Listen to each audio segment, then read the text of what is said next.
स्वागत है दोस्तों। आज के इस वीडियो में हम 9 जून को इस बार जो मध्य प्रदेश असिस्टेंट प्रोफेसर की हिंदी की परीक्षा हुई है उसके प्रश्न पत्र का हल देखेंगे और देखेंगे कि हमने पिछली अपनी क्लासेस में जो कुछ भी पढ़ा था वो कितना रिवाइज़ हुआ है। कई सारे प्रश्न ऐसे हैं जो हमने अपने नोट्स में और अपने क्लासेस में पढ़ाया हुआ है, वो सारे प्रश्न आए हुए हैं। तो शुरुआत करके देखते हैं। पहला प्रश्न, आचार्य रामचंद्र शुक्ल के अनुसार भारतेंदु युगीन काव्यधारा में भारतेंदु की वाणी का सबसे ऊंचा स्वर क्या था? तो ये हमें देखना है। ऑप्शन है देशहित, लोकहित, समाज सुधार, मातृभाषा। तो इसका जो सही उत्तर है देशभक्ति। आचार्य रामचंद्र शुक्ल जी ने अपने हिंदी साहित्य के इतिहास की पुस्तक में लिखा है कि भारतेंदु युग की जो काव्यधारा थी और विशेष रूप से भारतेंदु की वाणी में देशभक्ति का जो स्वर था वो प्रधान था। ठीक कि भारतेंदु की वाणी का सबसे ऊंचा स्वर देशभक्ति का था।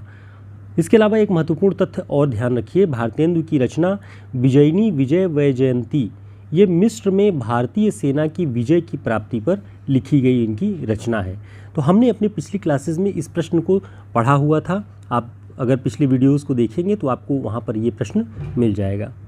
उसके बाद ये भी दूसरा प्रश्न आप देखिए, इसे हमने आपको विशेष रूप से पढ़ाया था आदिकाल के अंतर्गत कि सिद्धों और योगियों की रचनाओं का जीवन की स्वाभाविक अनुभूतियों और दशाओं से कोई संबंध नहीं है। ये बात हमने आपको पढ़ाई थी और ये किसकी है? ऑप्शन है श्याम सुंदर दास, हजारी प्रसाद द्विवेदी, राम कुमार वर्मा, रामचंद्र शुक्ल। तो सही उत्तर इसका है रामचंद्र शुक्ल। ये प्रश्न इस बार मध्य प्रदेश की परीक्षा में आया हुआ है। शुक्ल जी लिखते हैं कि सिद्धों और योगियों ने जनता को निरर्थक बाह्य क्रियाओं की ओर खींचा, जिससे मनुष्य की कर्म के प्रति विरक्ति होने लगी। इनकी रचनाओं में मनुष्य को कर्महीन बनाने की प्रवृत्ति दिखाई पड़ती है। यानी मनुष्य कर्महीन बन रहा था, जीवन की स्वाभाविक अनुभूतियों और दशाओं से उसका कोई संबंध नहीं था। ये शुक्ल जी का कथन है। इसे आप ध्यान रखिएगा, आगामी परीक्षाओं के लिए बहुत महत्वपूर्ण है और इसीलिए हमने चुनिंदा सवालों को ही आपको अब तक पढ़ाया हुआ है। अगला प्रश्न है, पृथ्वीराज रासो को हिंदी का पहला महाकाव्य मानने वाले विद्वान कौन है? ये प्रश्न भी इस बार की परीक्षा में आया था। ऑप्शन है हजारी प्रसाद द्विवेदी, मिश्र बंधु, श्याम सुंदर दास, आचार्य रामचंद्र शुक्ल। इसका जो सही उत्तर है वह है आचार्य रामचंद्र शुक्ल। आचार्य रामचंद्र शुक्ल पृथ्वीराज रासो को हिंदी का पहला महाकाव्य मानते हैं। ठीक, इसे ध्यान रखिएगा दोस्तों। साथ ही आप अगर हमारे इस नोट्स को, जिसमें आपको ये सारे कलेक्शन एक साथ मिल जाएंगे, आप चाहें तो इसे हमने अब तक इसे 120 रुपये का ही रखा हुआ है। छूट के साथ आप इसे 120 रुपये में प्राप्त कर सकते हैं हमारे व्हाट्सएप नंबर पे संपर्क करके। अगला प्रश्न है, हिंदी में नखशिख परंपरा का आरंभ किस कृति से माना जाता है? ऑप्शन है राउरवेल, डोला मारू रा दूहा, बसंत विलास, संदेश रासक। इसका सही उत्तर है राउरवेल। नखशिख वर्णन परंपरा का आरंभ राउरवेल से माना जाता है। अगला प्रश्न है, जीर्ण जनपद खंडकाव्य का रचयिता कौन है? ये प्रश्न आया हुआ था इस बार की परीक्षा में मध्य प्रदेश लोक सेवा आयोग में।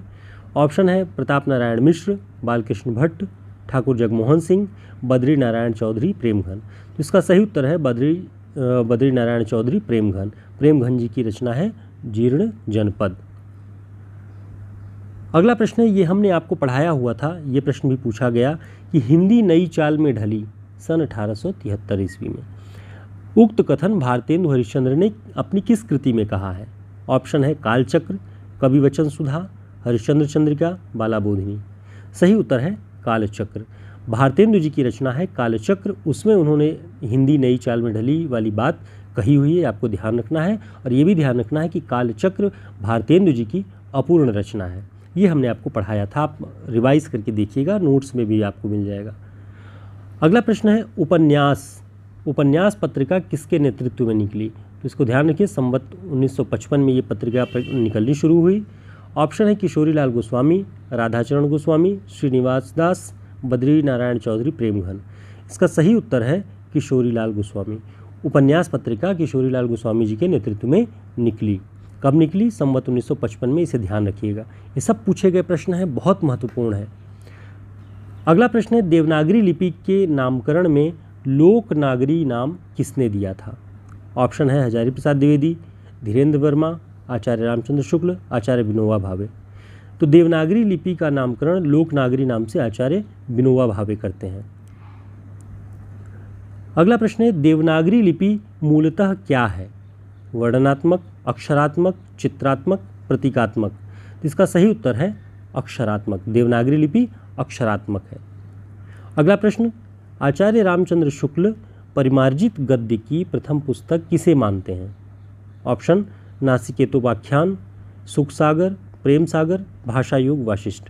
तो इसका सही उत्तर है भाषा योग वासिष्ठ। रामप्रसाद निरंजनी की रचना है। शुक्ल जी परिमार्जित गद्य की प्रथम पुस्तक मानते हैं इसे, ध्यान रखिएगा।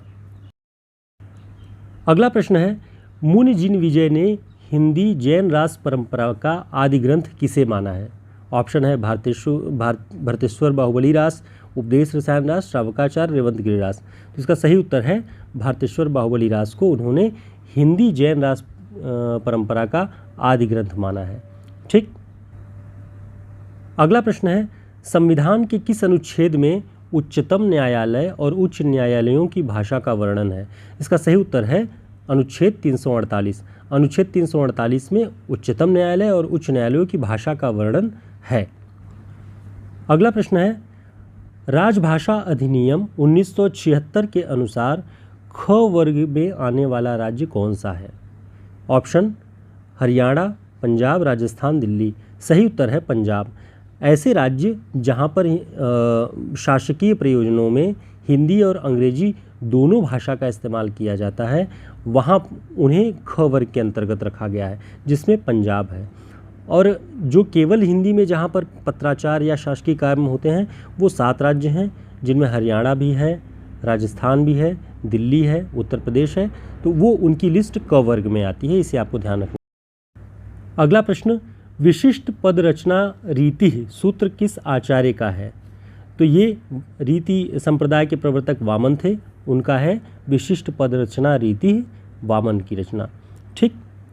अगला प्रश्न है, औचित्य को काव्यात्मक भूत काव्य सिद्धांत के रूप में प्रतिष्ठित करने वाले आचार्य कौन हैं? तो इसका सही उत्तर है क्षेमेंद्र। क्षेमेंद्र का ही औचित्य सिद्धांत है, इसलिए ये क्षेमेंद्र इसका ऑप्शन सही होगा। भरत मुनि के अनुसार विभत्स रस का स्थायी भाव क्या है? तो विभत्स रस का स्थायी भाव जुगुप्सा है। अगला प्रश्न है, सेज है, सुराही है, सुरा है और प्याला है रीतिकाल का चित्रण करती उपरोक्त पंक्ति किस कवि की है? ऑप्शन, बिहारी, मतिराम, पद्माकर, भिखारीदास?